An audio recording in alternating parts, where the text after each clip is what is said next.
Então, fala galera, muito bem-vindo a mais um vídeo aqui no canal, né? Mas antes de começar o vídeo, nos apoie deixando o seu like, se inscrevendo no canal e ativando o sininho para não perder o vídeo e sempre ser notificado aqui no canal. Então galera, vamos fazer aqui uma reação em corte comentando tudo aí sobre esse jogo onde o Flamengo perdeu aí, né, na Libertadores para o Palestino por 1-0 e pode dar ponto final para Tite no Flamengo.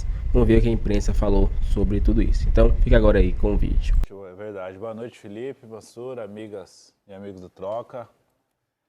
É difícil, né, Felipe, falar de futebol, né, com tudo isso que está acontecendo, né, mas é nosso trabalho, a gente deve falar. Minha solidariedade ao povo gaúcho aí, tudo que vem acontecendo aí, a gente espera que tudo possa se restabelecer o mais breve possível, mesmo sabendo de tudo que está acontecendo lá. Mas, voltando ao futebol, né, o Flamengo decepcionando num grupo onde, na pré-Libertadores, quando saíram os sorteios, né, Mansur, nós falávamos que o Flamengo ia se classificar e ia brigar para ser a melhor campanha da primeira fase, por tudo que fez no Campeonato Carioca, a maneira como jogava, não tomava gols, mas vem tendo muita dificuldade, foi passado agora pelo Palestino, né, que chegou a 6 pontos, 2 vitórias seguidas. Flamengo com muita dificuldade, Felipe, vamos falar muito sobre isso aí.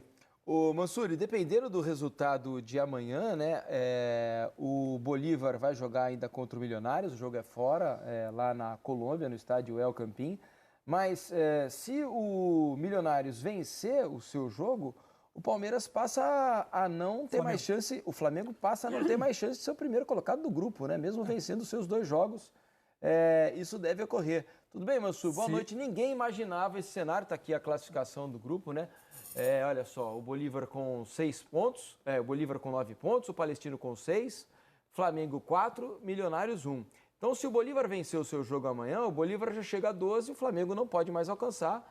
Se fizer 2 vitórias, no máximo atingirá 10 pontos. Algo que era aparentemente inimaginável antes da bola rolar nesse grupo, né, Mansur? Boa noite. Boa noite, Felipe. Boa noite, Grafite, todo mundo que assiste o Troca. Primeiro, de novo, nosso abraço muito apertado, nossa solidariedade a todos os gaúchos. A gente se sente até, às vezes, meio fora de lugar, né? Falando de futebol, falando de bola rolando, mas, enfim, tem campeonatos acontecendo, a gente tem o dever também da informação e vamos falar também dos assuntos que envolvem essa catástrofe natural no Rio Grande do Sul. Quanto ao grupo do Flamengo, a questão de uma vitória do Bolívar tirar do Flamengo a chance de ser primeiro do grupo, ela talvez seja a mais branda das consequências desse resultado absolutamente inimaginável de hoje, que é a derrota para um time que se mostrou quase todo o tempo na competição bastante frágil, né, que é o Palestino. O Flamengo deixa de depender dele para se classificar. Porque, como o Palestino passa o Flamengo, se o Bolívar amanhã vence e vai a 12, o Flamengo vencendo seus 2 jogos, que são contra Bolívar e Milionários no Maracanã, além de ter margem 0 de erro nesses jogos, ele vai precisar que o Palestino tropece. Senão, o Flamengo também termina. O Flamengo não alcança mais o Bolívar, e se o Palestino vencer os outros 2 jogos que restam a ele, também não alcança o Palestino e está eliminado. Vai jogar a Copa Sul-Americana. Que seria um desfecho absolutamente terrível diante da expectativa do investimento. Menos mal nesse momento, já que o Flamengo conseguiu fazer com que esse grupo fosse para o terreno da matemática, a notícia mais amena é que os 2 últimos jogos do Palestino são como visitante. Isso. Ele vai a La Paz enfrentar o Bolívar e primeiro, antes disso, ele vai a Bogotá enfrentar o Milionários. Não é normal que ele... A próxima rodada é Flamengo e Bolívar? A próxima rodada é Flamengo e Bolívar, Milionários e Palestino. O Bolívar, que diga-se de passagem, não é um time só de altitude. Aliás, o Bolívar fez 4-0 no Palestino, neste campo onde o Flamengo jogou. Esse mesmo gramado que não estava bom hoje. O que indica que o jogo no Maracanã não é aquele jogo como antigamente, que você recebe um time boliviano e você entra para confirmar um resultado. Se o Flamengo tropeça nesse jogo, o Flamengo fica à beira da eliminação, né? Então, se tornou um grande drama, com perdão do uso da palavra, que é essa, diante dos acontecimentos, é até equivocado usar isso para o futebol, mas virou um calvário o Flamengo confirmar a classificação num grupo em que, em tese, diante do investimento, o mínimo que se deveria esperar era uma caminhada tranquila. Bolívar ganhando amanhã vai a 12. 12. Próxima rodada, Bolívar e Flamengo. Isso. Flamengo ganhando do Bolívar. Bolívar continua com 12, o Flamengo vai a 7. Só que aí vai depender do Milionários vencer o Palestino. Se o Palestino vencer, o Palestino vai a 9 vencer, e o Flamengo vai entrar na última rodada dependendo disso, o Palestino e Bolívar, eles devem fazer a última rodada um jogo de... Pode um jogo que eventualmente um resultado. Na verdade, não, porque o empate não. Porque o empate Palestino Bolívar. Aí o Flamengo ultrapassa. Como hoje o saldo é -3 do Palestino, 10, né? 0 do Flamengo, o Flamengo tem a tendência de passar no saldo. Mas isso é considerando que o Flamengo vai confirmar 2 vitórias no Maracanã. E o nível de jogo atual do Flamengo é que não dá essa segurança. Exatamente, né? Vamos falar um pouquinho mais do jogo de hoje, né? Hoje. A escalação do Flamengo, houve trocas nas laterais, né? O Wesley começando, o Vinha já vinha começando também outros jogos. Tá aí, ó, na tela para vocês, né? Rossi, Wesley, Fabrício Bruno, Léo Pereira, Vinha, Alan, Gerson, De La Cruz, Cebolinha, Pedro e Bruno Henrique. Tenho a impressão de que o Cebolinha hoje, né, ficou um tempo afastado por lesão e hoje, vejam como ele era o cara que mais levava perigo aos adversários. Porque mesmo sob essas condições, e conhecendo o Tite como a gente conhece, o Tite normalmente substituiria o Cebolinha num jogo como esse, né? Até pela falta de sequência, pelo tempo de inatividade. E acho que era tão flagrante o quanto o Cebolinha era quem mais incomodava o adversário, que Tite falou, pô, não posso... Ele troca durante o jogo, né? Isso, ele troca no primeiro tempo. Ele começa à direita, depois vai para a esquerda. Mas o Tite, acho que sente que o Cebolinha está bem no jogo, falou, pô, não posso perder esse jogador, né? Porque quem está indo para cima, tentando alguma coisa diferente. A gente falou no último jogo do Flamengo que quase não houve drible, não houve uma tentativa de algo diferente, de partir para cima de um adversário. E hoje teve, né? Muito por causa do Cebolinha, que era quem tentava desequilibrar a defesa adversária. Ele vive um grande momento, né? Mesmo com esse tempo de inatividade por conta da lesão, ele voltou bem, esperava-se que ele jogasse 70 minutos, 65 minutos, mas a necessidade do resultado e por ele ter sido o melhor jogador do Flamengo em campo, junto com o De La Cruz também, que caiu um pouco no segundo tempo, mas no primeiro tempo fez um primeiro tempo excepcional, muito bom. Mas o Flamengo ficou muito aquém, né? Você não pode ficar dependente num grupo de tanta qualidade individual, você ficar dependente de um ou outro jogador. Já não teve o Arrascaeta, né? Que veio para o Rio de Janeiro, né? Poupado por conta disso. Pulgar. O próprio Pulgar também. Viu-se um De La Cruz mais adiantado e ele conseguiu desempenhar um bom papel, mas estava muito dependente das jogadas individuais do Cebolinha, porque coletivamente o Flamengo não conseguiu render.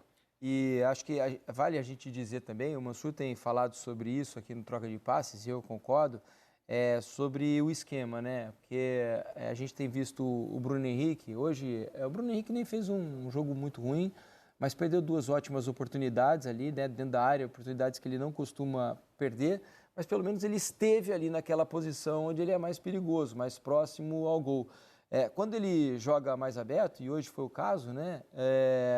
Acaba que não se extrai o melhor do Bruno Henrique, né, Mansur? Você tem batido nessa tecla e acho que com o passar dos jogos está bastante evidente isso, né? Existe uma discussão instalada, assim, o Flamengo voltar eventualmente a um 4-4-2, que tem muito a memória também de 2019, que vai ficar presente por muito tempo no Flamengo, enfim.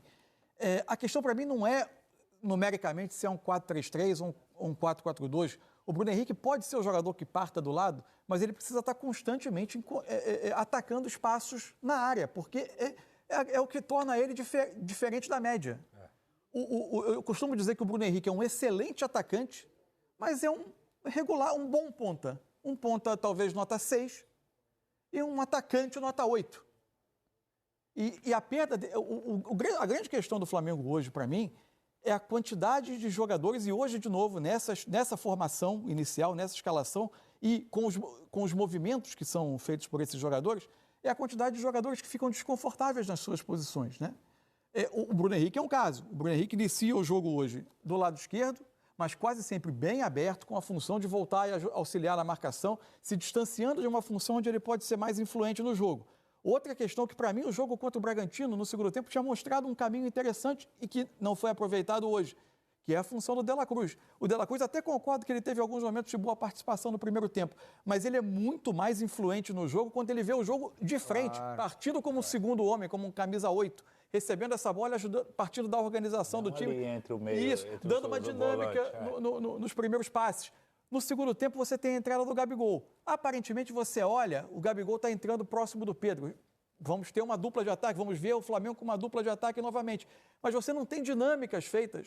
Nenhuma coordenação ali. Parecia apenas Virou um amontoado ali, amontoar jogadores ofensivos ali pelo centro do ataque, abrindo os laterais, tendo 4 homens por dentro, sem nenhuma movimentação. O Gabigol, para entrar, a questão do elenco do Flamengo, isso é importante, são jogadores que têm nível técnico alto, mas algumas especificidades. O Bruno Henrique, um deles, o Gabigol, um deles. O Gabigol, ele é um jogador que precisa sair da linha de ataque para depois voltar a ela atacando espaço. O Gabigol é essencialmente um atacador de espaço. E faz isso como poucos. Se ele está em forma... Eu costumava dizer aqui, né? Vocês ouviram eu dizer várias vezes que ele é o melhor facão do futebol brasileiro. Isso. Né? Talvez seja elite Ninguém internacional faria desse tão trabalho. bem quanto ele. Se você o coloca ele como uma dupla, mas se ele permanece na área esperando que a bola chegue, sem que você tenha dinâmicas de criar espaço para que ele saia da linha defensiva e volte atacando esse espaço, é muito pouco. Então é isso, galera. Chegamos mais um fim de um vídeo aqui no canal, né? Vimos aí que a imprensa repercutiu todo esse jogo aí, né?